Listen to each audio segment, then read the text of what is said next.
Il est 23 heures. La journée a été longue, les yeux commencent à piquer, mais impossible de lâcher ce téléphone. Si ce scénario vous dit quelque chose, alors on est au bon endroit. On va décortiquer ensemble ce fameux scroll nocturne pour vraiment comprendre pourquoi on fait ça et surtout comment on peut s'en libérer. C'est quand même le grand paradoxe de nos soirées, non?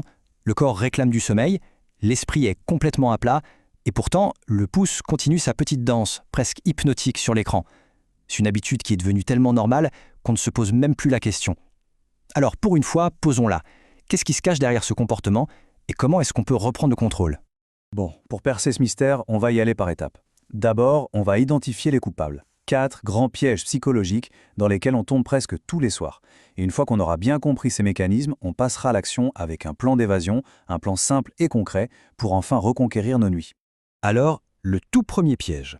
Il est particulièrement insidieux parce qu'en fait, il ne vient pas de notre téléphone, mais de la façon même dont notre journée est organisée. C'est ce qu'on appelle le piège du temps libre accumulé. Pensez-y une seconde. Toute la journée, on est à fond. On court partout, on enchaîne les tâches, on est productif.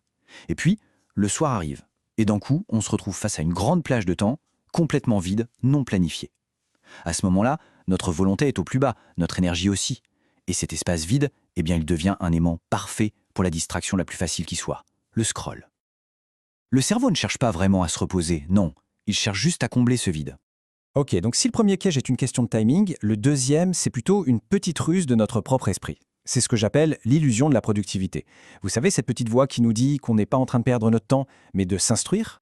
Ah, ce petit mensonge qu'on adore se raconter. D'un côté, on se dit « Oh, mais je regarde un documentaire sur l'astrophysique, c'est super intelligent ». Mais si on est honnête, la réalité est beaucoup plus simple. On est juste en train de repousser la chose la plus importante à faire à ce moment-là, c'est-à-dire dormir. C'est une sorte d'évitement, mais déguisé en développement personnel. Regardons la vérité en face. D'abord, une grosse partie de ce contenu dit éducatif, c'est juste du remplissage. C'est conçu pour nous donner l'impression d'apprendre sans que ça change quoi que ce soit. Ensuite, les formats courts, eh bien, ils sont littéralement pensés pour être des pièges à dopamine. Ils sont faits pour nous rendre accros, pas plus intelligents. Et surtout, le point crucial, regarder une vidéo sur la façon d'être productif n'a jamais rendu personne productif. C'est de la consommation passive, pas de l'action. On arrive au troisième piège.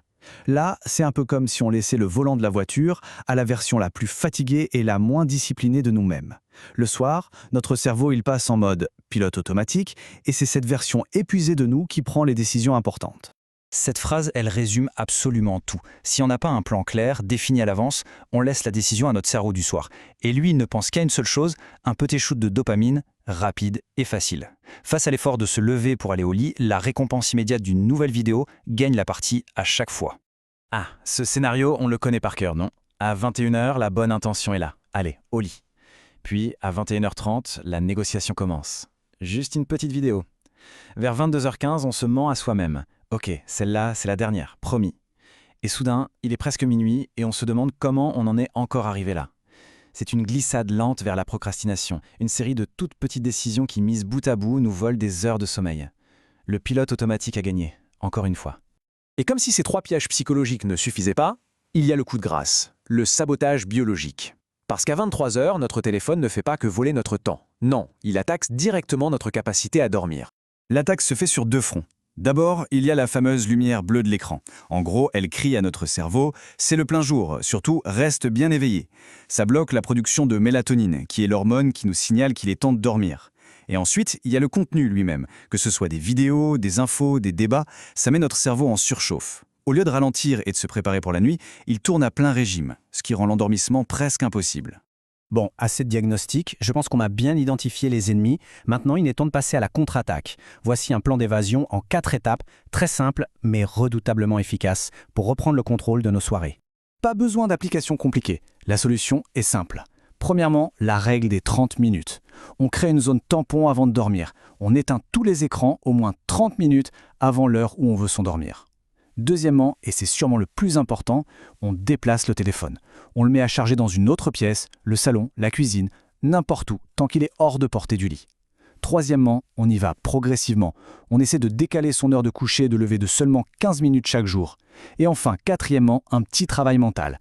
Reconnaître que ce scroll est futile. Le flux de vidéos et de suggestions sera exactement le même demain. On ne va rien manquer d'essentiel. En fait, s'il n'y avait qu'une seule chose à retenir, ce serait celle-là.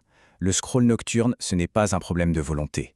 C'est beaucoup plus simple. C'est juste le cerveau qui cherche la récompense la plus facile et la plus rapide pour combler un moment de vide, un temps non structuré. C'est tout. C'est un réflexe, ce n'est pas une fatalité. Au final, la solution la plus radicale n'est pas dans une application, mais dans un geste tout simple, créer une distance physique avec la tentation. En déplaçant son téléphone, on ne perd pas une distraction, on gagne du temps. 30 minutes, 1 heure peut-être. La vraie question n'est donc plus comment arrêter de scroller, mais plutôt que faire de tout ce temps qu'on vient de libérer.